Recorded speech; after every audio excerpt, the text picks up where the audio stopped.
Good morning. I started on your Google Classroom page because I just wanted to see your faces.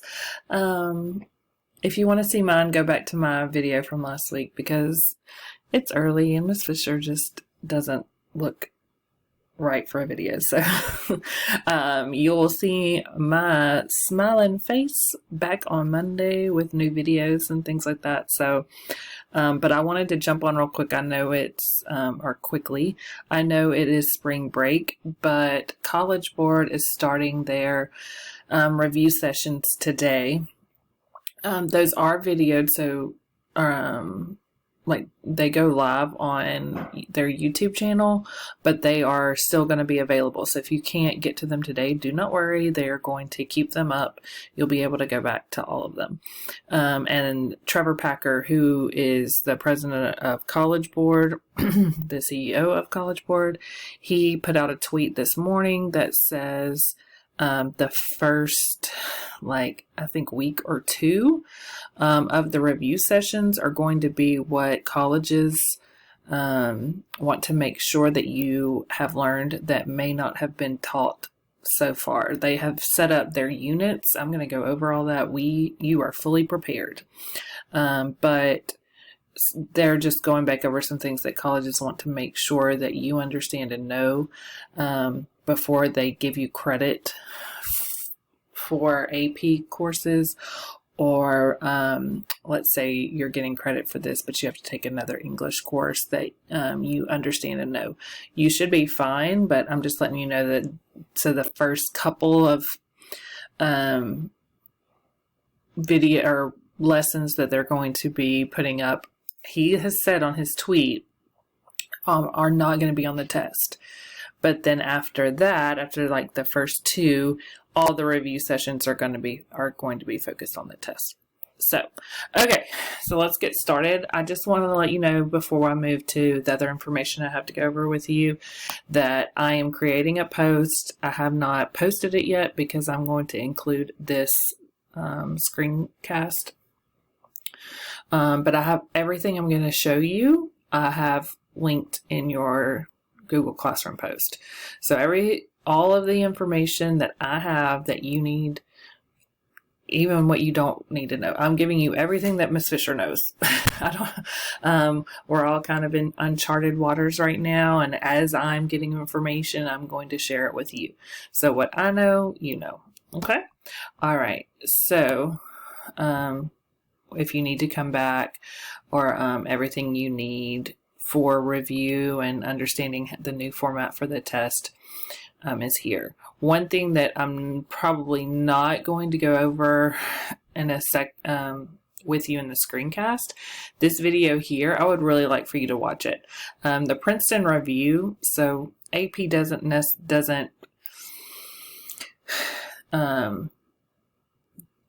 they don't pay for or suggest any review sessions or review companies, but the Princeton Review is one that's well known for being pretty much aligned with the test, and they're up to date with all their information.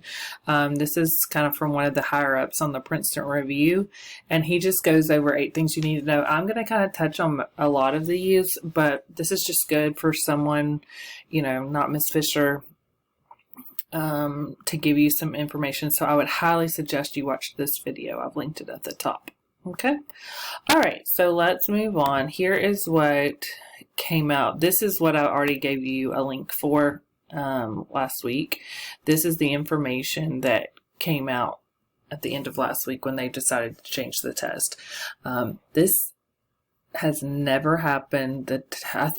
I'm pretty sure AP, it was either the late 60s, early 70s, probably 70s, when AP began testing.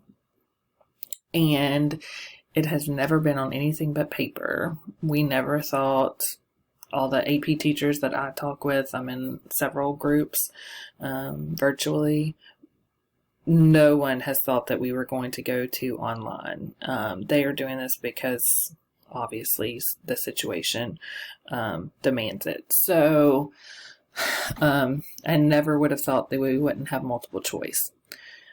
The only reason I would be worried about multiple choice, and I don't think we need to be worried about not having it, it's kind of a buffer, and that buffer is gone now. So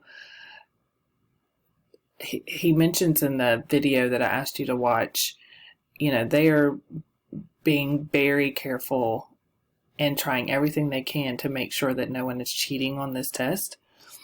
I have full, I trust you, but they're putting measures where they don't have to trust anyone. And they are going to do everything possible to make sure that you are reading critically, that you're using your analytic skills, analysis skills that I've taught you this year that we've worked on. Most of you we've worked on for several years. So, there's no recall on any of the multiple choice, but now you don't even get the buffer of the multiple choice questions. But that's okay. You're prepared for this. You can write, you can read and comprehend, you can analyze, and that's what they're asking for you to do. So here's the information. I don't want to make this too long. I agree that I don't think they had any choice but to continue and do the test. I would have been very angry with all the work that we've done all year if they did not give you the opportunity to take this test and get credit for the class. So I agree that, they surveyed, and yes, we want the opportunity to test.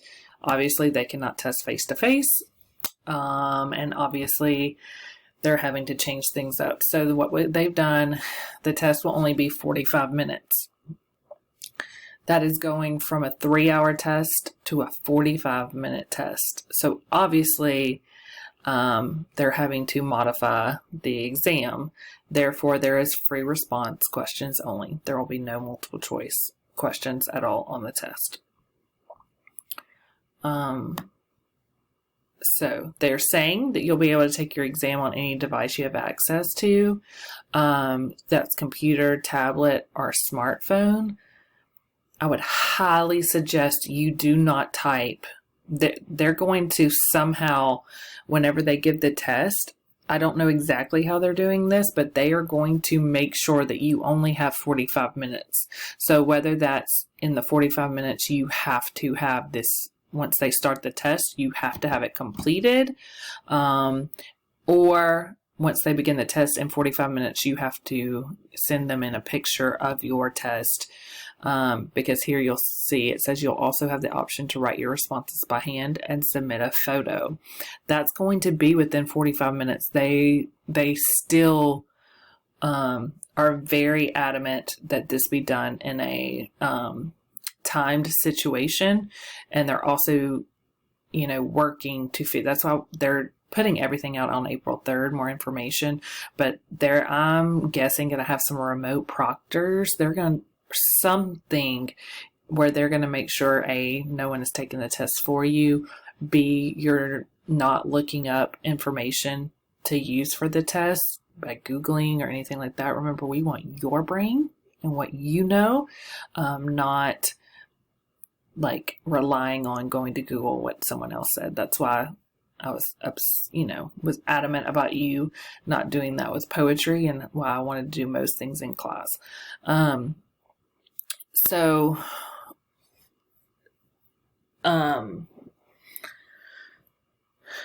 they do give the choice. With my sincere suggestion to you is, do not try to type this thing on your phone in 45 minutes. If you only have access to the phone, I would handwrite it. We've already practiced handwriting it. Do it in black ink or blue ink. You would just mark through something if you want to go change it, and then take pictures of that and submit it. They'll give us further information about how that's going to work by April 3rd. If you have access to a computer, then I would say, yes, go ahead and type. Now, we've practiced all our timed handwriting, but all your process essays have been typed. So you've had practice with both. If you have trouble typing quickly, then I would take the option of handwriting it and submitting a photo. That's my suggestion. They are saying that colleges support this solution and are committed to ensuring that AP students receive the credit they have worked to earn. Do not try to cheat on this test. I'm just giving you, they are going to have every resource they have available to them to make sure that doesn't happen, and they will void your test if they, I'm just giving you that as a warning. I'm not worried about it. I trust you. You are all prepared. You're highly intelligent, ready for this test. Don't try to think this is an easy way out, because more than likely your test will be voided if you take that option. Okay. So then, here, if you don't have access to internet or a device, most of you do. I'm pretty sure almost all of you do. They are working towards that. Like I said, April 3rd, we should have more information.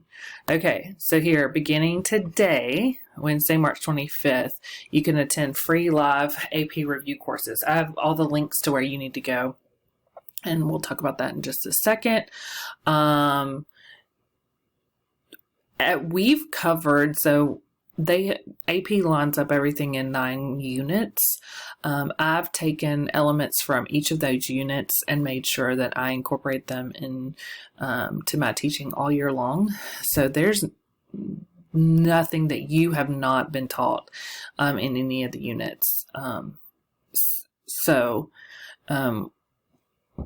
You can read this. This is what they're covering. The AP YouTube channel. I've got all these links for you in the Google Classroom. So that's pretty much, they have a daily schedule. Let's go to this. This is also in your links. So for AP Lit, whenever and this is not just for today, they're going to be uploading these regularly. So yours is going to be, they've set it up in periods like school from 12 to 12:45 Eastern. So you will be the first live stream for that. Remember, they're saving these. Don't freak out. I won't be in front of my computer. I won't be able to watch then. That's okay. You'll be able to go back. It doesn't matter if it's live or not. It'll be live to you. So it's fine. Don't worry about that. This is in your Google Classroom if you need to go back to it. So let's look. That's everything here that you need to know. That's pretty much the information I'm keeping up with. I don't tweet, but I have a source that puts up Trevor Packer's tweets. I've been doing that since I've been teaching this course because he puts out information. And I don't use Twitter, but and he puts out a lot of his individual stuff out on Twitter, his personal information, not personal, but whatever he has to say about College Board. So I'm getting those tweets, and I'll let you know if he puts out anything else. Okay, so here is how College Board has set up the units for AP. They have broken up the units and the big ideas. We have combined all of these units all year long. I haven't necessarily, this is the first year that they've broken it up like this. And so I didn't feel comfortable doing it this way, but I've still included all of the information. Okay, sorry, I had to pause for a kid issue. Okay, so, if you look, short fiction, we covered short fiction with our, short stories. Lots of short stories. Poetry, we have done poetry. They had stopping to do poetry for like 3 big units. Instead, we've just done poetry all year long.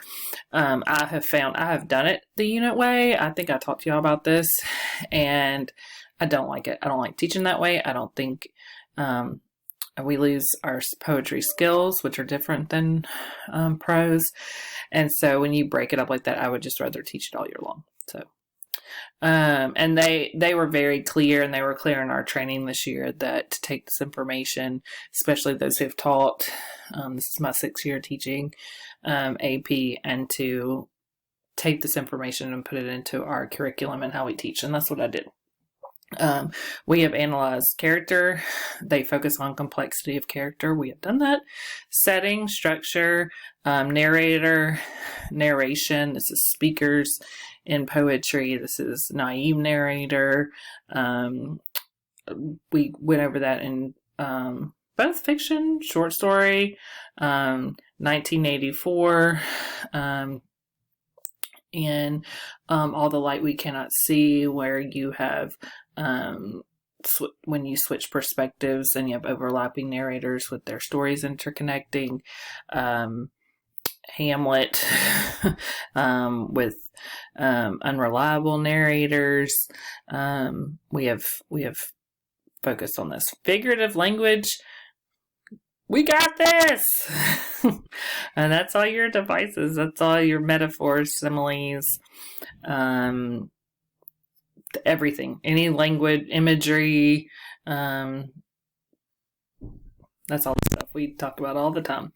And then literary argumentation. Literary arguments, we do this on a daily basis. You're super familiar with that. It's where we focus and we argue something that's in literature. I don't even have to explain that.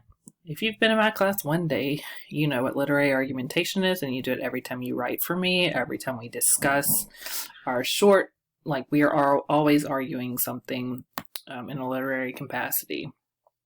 So then I'm not going over all of this. I just want to show you that I'm really going over this to show you that you're prepared and that you're okay.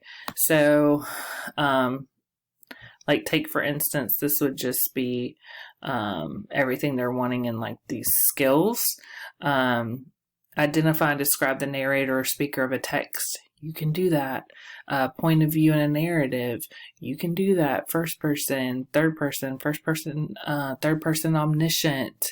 They're not going to get that specific, but those are things that, you know, if they're asking about the complexity of character, that you can pull in your writing. Function of specific words and phrases in a text. Distinguish between literal and figurative meanings of words and phrases. Think about how much we've done that this year. Y'all are good. Identify and explain the function of an image or imagery. This is where we get the identification and the analysis. Y'all, we do that all the time. Function of a simile. Identify and explain. Every single time you're going to see that identify and explain. That's why I do when we do annotations, when we do explanations, when we do discussions. I do not let you just tell me, this is a simile. Oh, yay, gold stars. That is the minimum. That is like, that's not even, they expect you to be able to do that. The explanation and the connection and the function, the analysis part is what they are looking for. That's what they want to know that your brain can do. Okay, allusions, personification. Let's see. Also the things they carried. I forgot to bring that in. So that's about unreliable narrators. We talked about that in the things they carried as well. So then I just want you to look. Hold on, I gotta get this back up. Let's just look at their unit 1 and 2, which I did a little differently, but we have done all the elements they ask us. Specific textual details that convey or reveal a setting. This is at the very beginning. These are like their short units, which we've done all year, but we really focused on some of the short stories, like A Rose for Emily. The narrator and speaker, like we said. Let's go down to some of the later units. The function of setting in a narrative, the relationship between a character and a setting. Think about Follow the House of Usher, and when we worked with that. How plot orders events in a narrative. Also like time manipulation in a narrative. All the Light We Cannot See. Functions of illusions, personification. We did that a lot in poetry, and this is in one of their poetry units. Think about Death Be Not Proud. Whenever if these figurative ideas are capitalized, like death or hope, then that is usually personification. And what is the role of that? We've looked at that in a ton of poetry. Line of reasoning. That line of reasoning, we've talked about that on the rubrics. Line of reasoning is just that you've put forth a literary argument, so that's that literary argumentation unit, that you can, and this is the part that's on your rubric, this is in the writing. Can you develop a thesis statement that conveys a defensible claim? That's your literary argument. Oh my gosh, if we've done that, we've done this so much, about an interpretation of literature. That's your commentary. What is your interpretation of it? And develop a commentary that establishes and explains a relationship. This is what we have just pounded into the ground in our writing, and looking at our rubric and doing little piecework with it, and just making claims and doing evidence and commentary, and then in our big essays. Relevant and sufficient evidence, control over that. This is like that, college level writing, grammar, communication, which some of us need to work on more than others. So if you struggle with this, start working with vocabulary now. I'm going to send some links. Make sure, if I've talked to you about your syntax and you're writing with 4 or 5 simple sentences in a row, that is going to hurt you. That is not college level writing, but we've worked on that. We've grown. We're good. I feel good about that. So anyway, I just wanted to make sure you know longer fiction, or drama. That would be, the text I focused on was, what's my right? Hamlet. Okay. Here are my thoughts about what they're going to choose for the question. My thoughts is that it would be too easy to cheat if they gave you Q3 and you got to choose any question you want. My thought is that they are going to do Q1 or Q2. I don't know which one, either poetry or prose. So that's just my thoughts. And it's probably going to be something obscure that you've never seen. Okay, so quickly, because this is getting long, I put a link up to your rubrics. I am not going over that because y'all are going to be like, Miss Fisher, we know these rubrics like the back of our hand. But just so you're prepared for what your readers are going to use. They will do virtual reading this year. They already do that for some of the tests, but they can't have the reading this year. It's already been canceled. They can't have 2,000 teachers in one place together, or 1,000, however many. All right, so here is where you will go. This is the YouTube channel. This is where they're going to be uploading their review sessions, and they'll also have them here to come back and look for. Here is the schedule that I showed you earlier. That's pretty much all the information we have at this point. As we get more information, I will send it out to you as soon as possible. The other thing is, as far as I know, I put it here when they're going to be taking money. You do have to finish paying for the test. When they are going to be, the school is going to be open. They put this out before our, the governor mandated that we shelter in place. As far as I know, they are still moving forward with these dates. I don't know what measures they're going to put in place, but I'll update you as soon as I get more.